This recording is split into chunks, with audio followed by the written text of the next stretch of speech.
Hello，大家好，我係鄧建平醫生。喺上個禮拜咧，有位93歲嘅病人啊，就過嚟揾到我哋啦。佢咧主要就因為嗰個腳爛咗好耐時間啦，一直都好唔翻。同佢評估之後，發覺佢係因為靜脈曲張導致一個慢性嘅潰瘍啦。咁佢呢啲情況已經有好幾年㗎啦。之前都仲喺當地醫院做過一個植皮嘅手術啦。咁當然啦，植完皮之後好咗少少啦，不過依家又反覆出現啦。因為佢主要嘅根源其實因為靜脈曲張、靜脈反流導致嗰個靜脈嘅壓力過高，從而引起佢局部嗰個營養唔係幾好，所以先至會出現嗰個反覆嘅嗰個爛腳啊、潰瘍啊、滲液咁嘅情況啦。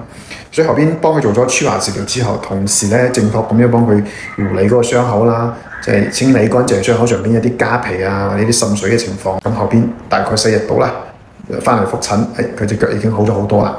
所以其實靜脈曲張好容易導致嗰個潰爛嘅情況嘅。咁如果話不正確、不妥咁樣處理咧，可能會越嚟越嚴重嘅。咁單純喺啲換藥啊或者傷口護理係冇辦法完全咁樣根治嘅，關鍵都係要處理到靜脈曲張嘅問題。